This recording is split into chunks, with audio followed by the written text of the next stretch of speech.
press record on this? Yeah, that's it. I just saw now it's recorded. That is wonderful. I'm sorry. Please No, continue. you know what? Actually, when you cut me off, I wasn't sure what it was for, but I just figured it's the recording button. So thank you so much for knowing how to record. So yeah, again, like and trust is such a huge aspect, and I found that in times when I rushed building like and trust, I didn't have success with either getting the contact or even booking a tour, because you can pretty easily get a contact nowadays, but if you didn't have like and trust done properly, even with the contact, when you call them, it's gonna be a very tough time. So for me, I just don't rush things. I look at my prospect. If this prospect I see quite often at the same place, like a certain Starbucks or a certain restaurant I go to very often, then I won't rush the prospecting phase. But if it's someone that I know is very unlikely that I will see later on, yes, I do as much like interest as possible to the very last minute. Then I'll grab their contact, right? So, but think of it this way: if you don't build a good bond with your prospect, think about each potential prospect as your future business partner, right? Every potential prospect will be your future, potential leader in your company. And don't you think that building like and trust and building a good bond with these people is very important? Absolutely. So one aspect is how you perceive like and trust with your team, like how and with your prospects, Um, but the other side of it is how your prospect looks at you.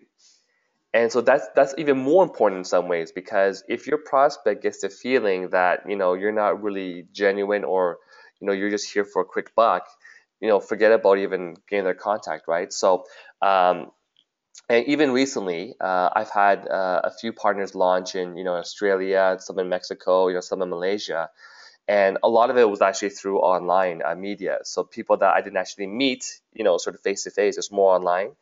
And Hmm. even then, and I know that Ronan, you and Leo are like masters when it comes to this, and I'm glad that I have you guys on the training call to share your experiences too. But for me, I mean, I spend so much time like in trust asking questions, um, because I know that being online and being remote, we don't really have that connection. So sometimes I take 4 or 5 different sort of Facebook chats to build like and trust before someone might join, or someone might even look into the business, right?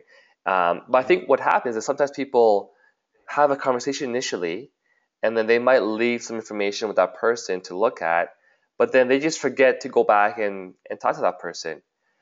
So if you forget to follow up with your people, it's also bad luck and trust, is what I'm saying. Whereas if someone were to contact you and you had a conversation, if they didn't join and you contact them again later on, had another conversation, another conversation, another conversation, that is building like and trust.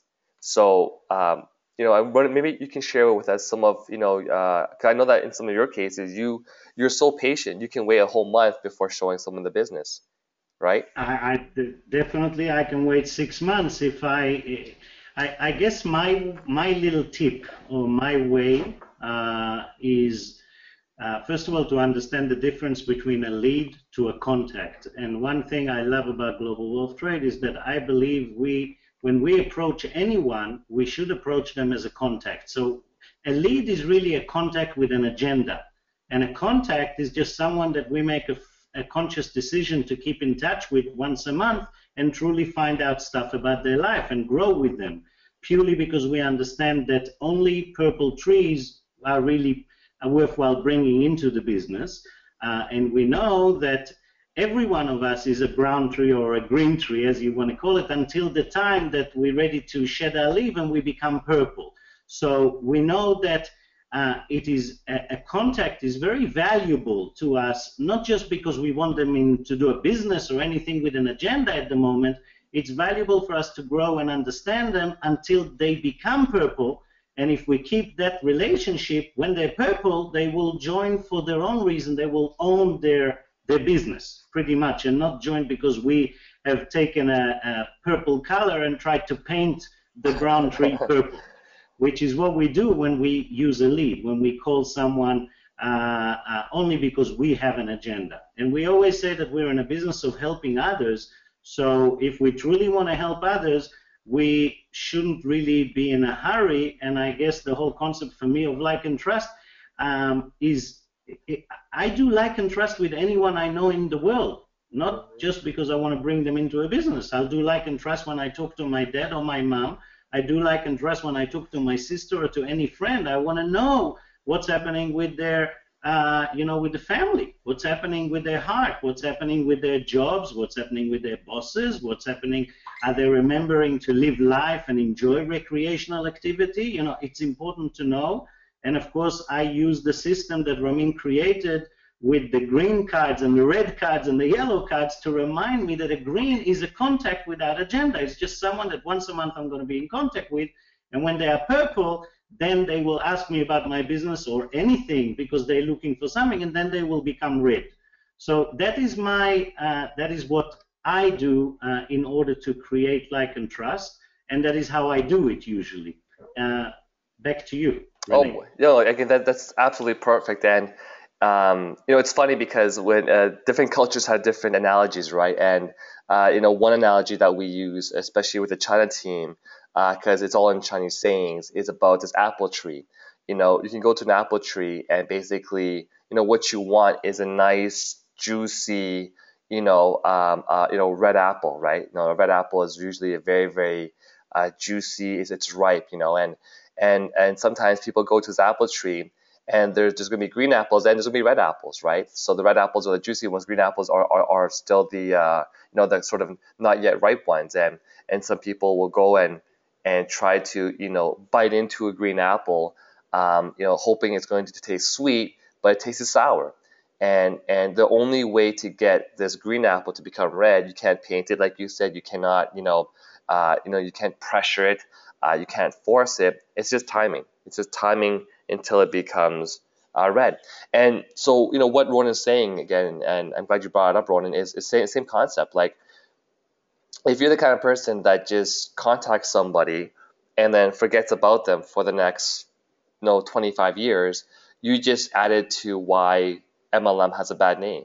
Yep. Whereas if you actually stayed in touch with people, and that's why the Friends Network is such an important training system to understand, to learn, because you'll learn that all of your prospects, even though they say no right now, it's just no, not right now for the time being. It's not no forever. So by maintaining constant follow-up and constant like and trust with your prospects, so if every once a month or you just call back these people, and just had like and trust, just build like and trust, you're going to find out that eventually they're going to enjoy doing these regular catch-up calls with you, and eventually, who knows, something might happen in their lives that makes them more open-minded towards understanding and learning more about having a part business, right? So it's all about just maintaining constant follow-up, and the forensic networking system is an amazing system because it keeps you in this proper duplicatable system to never forget even one prospect. Because if you ever forget one prospect, it could be the next big leader, right? And so the system teaches you to make sure that every single prospect that you have, you will never ever forget to contact them once a month. And that's how you also maintain these 20 calls a day, or 100 calls a day, just by maintaining the system, right? So I mean, maybe Ron, you can share more about what you've done with that system and how it's worked for you. I personally find that it actually works both ways. It ensures that we don't lose contact with people, but it also ensures that we don't badger them constantly or too much, because both of them are wrong. So usually the young networkers, they come, they get about 4 or 5 people, and they keep ringing them about 20 times a day, thinking that something will change that quickly. So I guess the forensic system, the card system, the forensic, what I call the contact system, allows us to remember that the yellow cards are LCs and our VIP customers. LCs I will contact at least once every 2 weeks if I did not hear from them, but I won't call them every day. So I put them in my calendar, in my box. I put them according to once every 2 weeks. My VIP customers, I will only contact once a month, the same as a green contact, because just to make sure that they remember I'm keeping an eye and I'm keeping a friendship and not just about shopping my shop. and the red are the ones that obviously have the highest urgency because those people are searching for something and they required us to share with them. So I believe the system both prevents us from over contacting and make sure we don't under contact, which is, by the way, after 28 years, is the best system that I've ever worked with. Right. And imagine you guys if Ronan was the person who was trying to prospect you, right? You know, what happens sometimes is that people you talk to, they actually like the business, but because they don't have that like and trust with you yet, because that component's missing, they're not ready to get started yet. It's kind of funny. Like some people, as long as they see the business and it's good, they'll get started. Other people, even though the business is great, until they have that bond with you, they can't commit for some reason.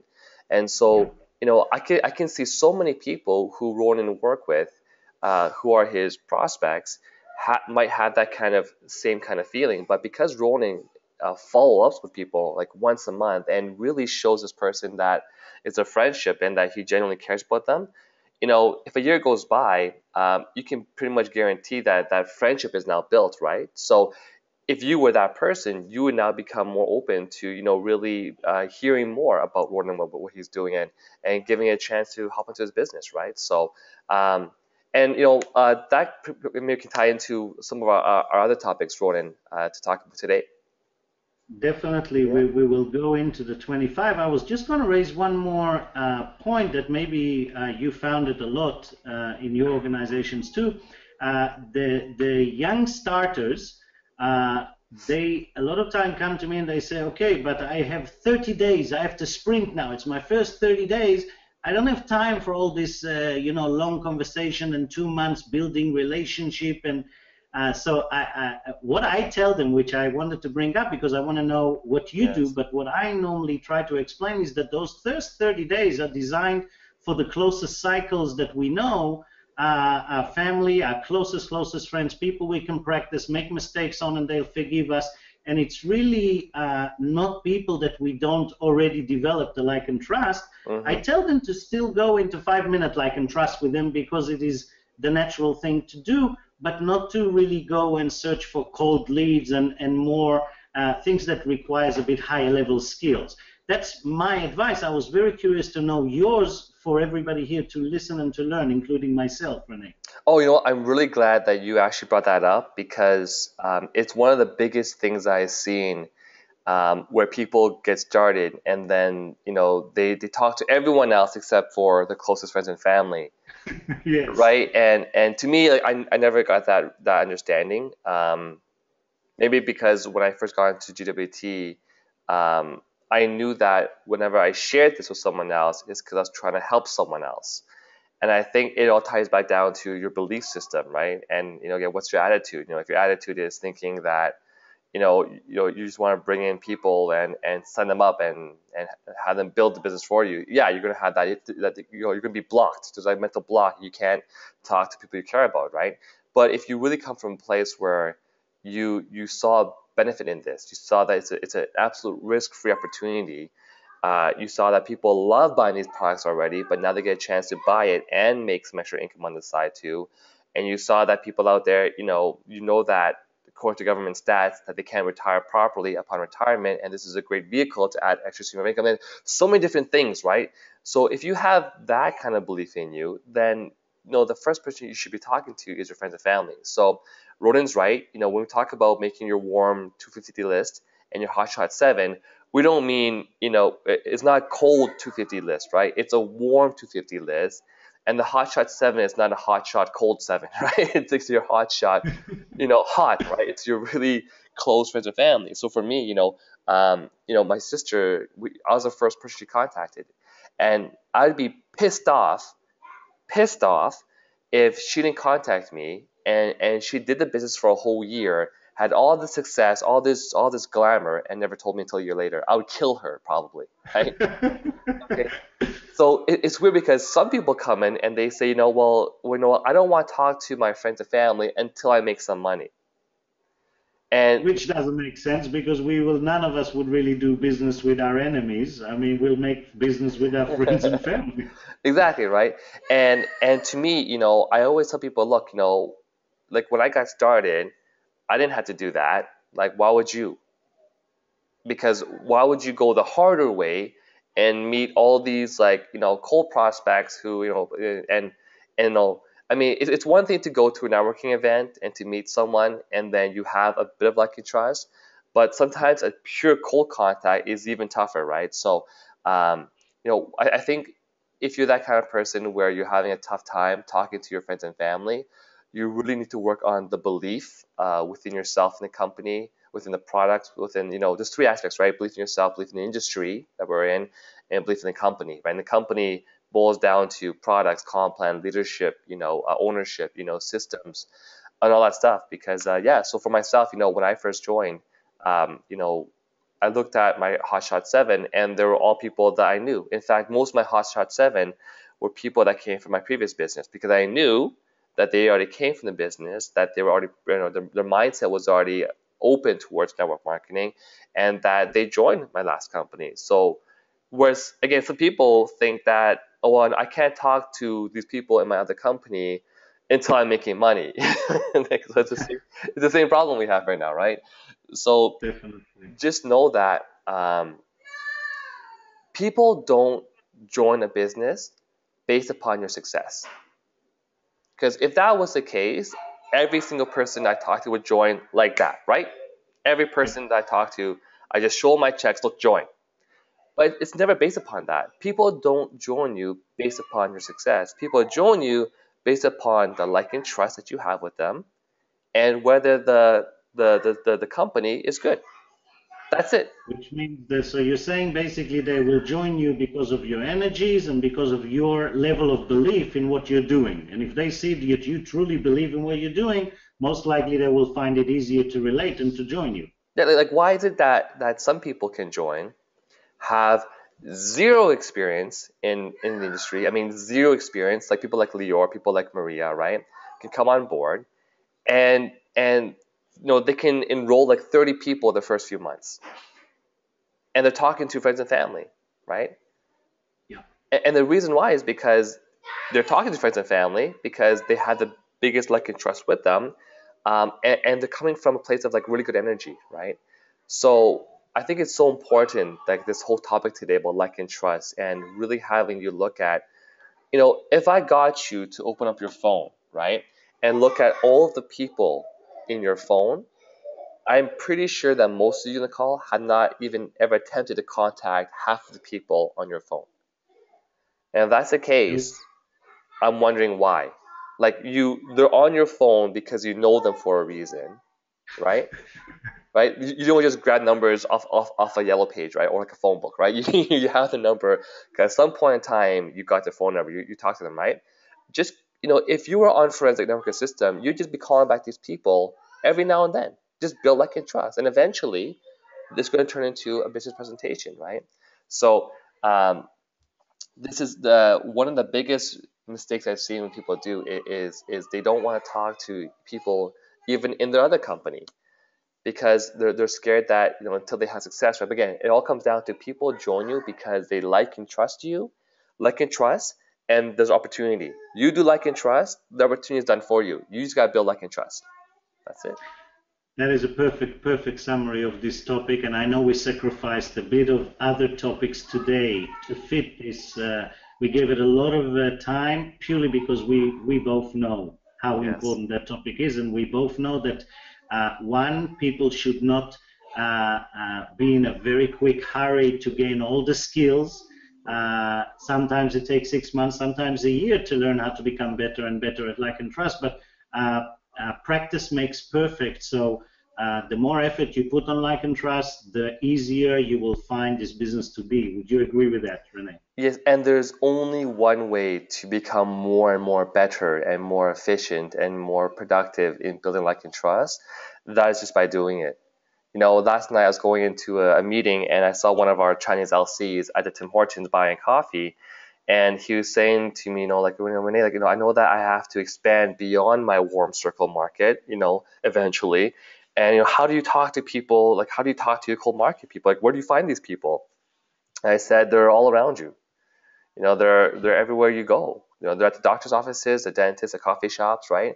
And I said, but I understand where maybe you're struggling, because for me, the first few times I was really good at always building like in trust with my friends, but I had a harder time building like in trust with strangers. Like that was my own thing before, right? And the only way I got better at it was just by doing it more and more often. But I have some tips for you. When you're building like and trust and you're with people, number one, smile, right? Don't go and approach someone and be like, hi, and have this weird look in your face, right? Because again, more than 80% of all communication is nonverbal, right? It's all like physical feeling, looking at each other, right? So, you want to look, approachable. You want to look like a nice person, right? Not like a freaky pervert, right? You don't have like a weird smile, like like an awkward smile. You want to have like a nice, genuine smile, right? That's the first tip. Second tip as well is, you know, um, don't care if they don't want to talk to you. I find a lot of people, when they get this feeling that that person doesn't want to talk to them, their inner like emotions start getting hot, and they're getting like they start reacting to that, right? Don't. If I'm talking to a prospect nowadays, I'm so easygoing. Like if someone I'm talking to, hey, how's it going? But nice day today, eh? If he doesn't want to give me the time of day and tell me to go fly a kite, I'm like, hey, that's cool. Like, I couldn't care less, you know. But most people, because I'm genuine, I'm just, but they're just, hey, are you here just, for a break, or are you working in the area? Just, casual conversations. But again, like when I ask the questions, it's almost like I'm asking it, but I don't really care inside my head if they don't want to talk to me. And I think if you have that kind of mindset, it becomes a lot easier. And yep, I tend to agree. We were going to talk a little bit today. We have about 5 minutes left. We're going to talk about our genius mentor, Ramin, and one of the very, very powerful tools that he created, which was the 25 reasons of why GWT is what it is and better than anything else out there. Um, I highly recommend everybody after the webinar to go and look for that video and watch it. But I was just curious for the end of this conversation, Renee, what would your, I mean, all the points there are powerful and great, but what would be the top 3 or 4 pointers out of that video that really sort of been your baseline of belief? Okay, well, really quickly, for that video, if you don't know where it is, on my website, I hope you can see my screen now. If you click on over here, what makes GWT different, okay, it will lead you to just three different videos here, mostly interviews. And the 25 reasons is right over here. I need to update this video because I think it was switched recently. I'll do that right after the call today, so it will be available live. But if you go into Google or YouTube, 25 reasons why GWT, you'll find it there as well too. If you register to my YouTube just under Ronen Trifon and you go to my playlist, you will find it under GWT Ramin. Oh, Sorry, Renee. perfect. No, thank Well, you. until you upload it. Right, no, thank you. Yeah, actually, it's very fast for me to fix that. But wherever you find that video, just watch that video because it's such a important video to understand in terms of what makes us different. But in terms of the 25 key reasons why we're different, I always like to give examples of what's the current issue in MLM. And the other issues in MLM, the biggest issues I find, number one is retention. Retention is such a big issue, which is, can you keep your people on their auto ship, right? Because even if you have a team of 100,000 people, if you can only keep 20,000 of the 100,000 people, it's because it's a sucky business, right? You have horrible retention and you can never ever retire properly. And Yeah. till today, I mean, unless you join these companies like 30 years ago and you have more people joining than what's leaving, which is very, very rare in this day and age, this generation of MLM. Because even then, some of those other top leaders are now coming down the pole. But I find that, I have not seen another company that has better retention than GWT. And so one of the reasons why is is retention, and what causes retention as well. We look at why do we have better retention, right? And I always like to give examples when I'm talking to my prospects. I'll tell them, um, you know, I always give examples of me, my last company. My first company in MLM was USANA, and in USANA, I spent so much time basically, trying to keep my people on auto ship. But the issue is that every single month I'm ordering products, and every single month I can't even finish my own products, right? And after a year, I now have a pileup of vitamins, sitting on my countertop, right? And so, then you try giving it away to people, and people don't even want to take it because they don't know what it is. Um, and if you take it after a year, after it's already expired, now if you're actually still consuming it, you're gonna have diarrhea. Like, who knows, right? You're gonna be in the washroom. I, I always give this example, right? So so then I always turn to people and I show them my fairy mosh ring. I said, look, what's beautiful about our company is that I can pass down these products to my kids. Imagine passing down after 30, 40 years from now, your box of vitamins to your kids. That it's horrible, right? So, whereas in our company, we can pass down everything that we own to our kids, and or we can sell it later on, right? And and in the same topic, I mentioned, so what do you have left as value? You might think that you got value taking the vitamins, right? But end of the day, monetary value wise, there's nothing left. There was $0 left, because you just, and if you threw it away, you actually lost money, right? So Yep. within GWT, well, the reason why I had such a high belief in this company is because I know no one can get hurt. Because the worst case scenario, you buy this gold, silver ring, you hold it in the bank for 30, 40, 50 years, give it to your kids, it's worth more than that is today. In fact, if you look at the cost of inflation going up, like if you have money in the bank right now and you're making 1% interest, you're not even able to cover for the increase of goods in your area. The cost of gasoline, the cost of groceries, the cost of food, the cost of everything, right? You can't even keep up. So whereas at least with here, if you have your money into, like gold and diamonds, it gains value over time. So my wife's ring that I bought in 2009 was a price for $47,000. I paid $30,000 for that ring. Today, it's been selling for over $80,000. So you actually make more money than inflation. That's why if you go and Google this, right? The only hedge against inflation is precious commodities like gold, silver, and diamonds. I totally, totally agree with you. My experience in the last 12 months with GWT proves that psychologically, everything you said, plus the concept that they now don't have to buy something every month, pay shipping every month, pay taxes every month, which for me, 5.5 years of Monavi, if you'll just have a look at what I've spent in shipping and in taxes, you'll understand I could have almost tripled what I normally would have had to buy with. Here, just yesterday, I've accumulated 12 months of inventory account and did a beautiful shopping. So psychologically, this is, in my opinion, I agree with you, the reason we have such a high percentage retention of inventory account. And more than that, when people have money saved, they're not going to go anywhere. They're going to keep staying where the money is, and they're going to keep accumulating it. Renee, the time is out, and I want to thank you again for waking up early for us. And I know that there's kids to take to school and everything. And I just want to say from everyone in Australia that as long as you are willing to do that, we are very keen to have you. And I believe today was an incredible webinar on a very important topic. And I'm sure everybody's going to go and look at the 25 reasons. And we are looking forward to catching up next week again with you. Thank Would you you so like much. to say the last few words? Yeah, definitely. Basically, I want to say thank you, Ronan, as well, and of course, and Lior, because I know that both of you guys were the two together who started up these calls. I think it's so invaluable to have these calls every single week for half an hour, because it really keeps you, it reminds you of the small things that I know that you will forget. I know that a lot of you sometimes you learn the training once, but you're not necessarily applying the training.